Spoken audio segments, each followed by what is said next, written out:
జగన్మోహన్ రెడ్డి అవినీతి చేయటంలో సిద్ధహస్తుడు. ఈయన గారు అవినీతి ఎలా చేస్తాడంటే బెనిఫిట్ మాత్రమే తను పొందుతాడు, చేసేది మాత్రం వేరే వాళ్ళు. ఉదాహరణకి ఆయన అక్రమాస్తుల కేసుని తీసుకుంటే జగన్ రెడ్డి కొన్ని కంపెనీలు కొత్తగా పెట్టాడు. కొంతమంది వ్యక్తులకు ప్రభుత్వం నుంచి ఉపకారం పొందేలా చేశాడు. అలా ఉపకారం చేసినందుకు వాళ్ళు జగన్ కంపెనీల షేర్లు అత్యధిక రేట్లకు కొని జగన్ కంపెనీలో పెట్టుబడులు పెట్టారు. ఇదంతా చూస్తే చాలా లీగల్గా కనపడుతుంది. ప్రభుత్వం నుంచి అక్రమంగా పనులు చేసి ప్రతిఫలంగా డబ్బులు తన కంపెనీలో పెట్టుబడులు పెట్టించుకోవటం పెద్ద నేరం. దీన్నే క్విడ్ ప్రోకో అంటారు.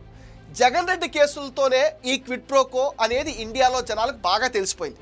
అలా పెట్టిన సంస్థలే సాక్షి పేపర్, సాక్షి టీవీ, భారతీ సిమెంట్ మొదలైనవని సిబిఐ తన ఛార్జ్షీట్లో పేర్కొంది. ఇప్పుడు మద్యం కుంభకోణంలో కూడా అంతే. ఎన్నో సంవత్సరాలుగా ఉన్న మద్యం రిటైల్ పాలసీని రద్దు చేసి గవర్నమెంటే మద్యం అమ్మేట్లుగా పాలసీని డిజైన్ చేశారు. పాలసీ చేసింది కూడా జగన్ గ్యాంగే. డిస్టిలరీలన్నీ బలవంతంగా లాక్కున్నారు, కొన్ని కొత్తవి పెట్టారు. అప్పటి వరకు ఉన్న ప్రముఖ బ్రాండ్లను తరిమేశారు, స్థానిక బ్రాండ్లు తెచ్చారు, చౌక మద్యం సరఫరా చేశారు. ఈ చైన్ సిస్టమ్ను చూస్తే డిస్టిలరీస్ అన్నీ వాళ్ళవే, మందు కూడా వాళ్ళదే, రేటు వాళ్ళు ఇష్టం వచ్చినట్లు ఫిక్స్ చేస్తారు, అమ్మేది కూడా వాళ్ళ మనుషులే. అంతా క్యాష్ అండ్ క్యారీ, డిజిటల్ చెల్లింపులు లేవు.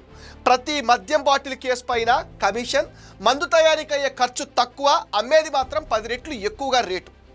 ఇదే కాకుండా బెల్ట్ షాపులకు డైరెక్ట్గా చౌక మద్యం సరఫరా చేసి డబ్బులు కూడా దండుకున్నారు. ఇలా అడ్డగోలుగా మద్యంలో ఎడాపెడా దోచేసుకున్నారు.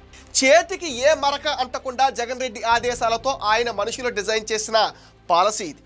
ఇప్పుడు సిట్ వాళ్ళు డబ్బు మొత్తం జగన్ రెడ్డికి వెళ్ళాయని తెలుసు, కానీ చట్టబద్ధమైన ఆధారాలు సంపాదించడానికి నానా తిప్పలు పడాల్సి వస్తుంది. గోవిందప్ప బాలాజీ దొరికాడు. ధనుంజయ రెడ్డి, కృష్ణమోహన్ రెడ్డిలు కూడా నిన్న సిట్ విచారణకు హాజరయ్యారు. వీళ్ళ ముగ్గురు జగన్కి వీరభక్తులు, జగన్ రెడ్డి సామ్రాజ్యంలో పెరిగిన వాళ్ళు. ఎంతవరకు చెబుతారో తెలియదు. ఈ ముగ్గురు నోరు విప్పితే కానీ మద్యం గుట్టు తెలవదు. అప్పుడే సిట్ అధికారులు జగన్ని టచ్ చేయగలరు. అంటే వీళ్ళ నుంచి అంతిమ లబ్ధిదారుడు పేరు అండ్ డబ్బులు ఎక్కడెక్కడ దాచారో, ఎక్కడెక్కడ పెట్టుబడులు పెట్టారో అనేది రాబట్టాల్సిన బాధ్యత మాత్రం సిట్ మీదే ఉంది.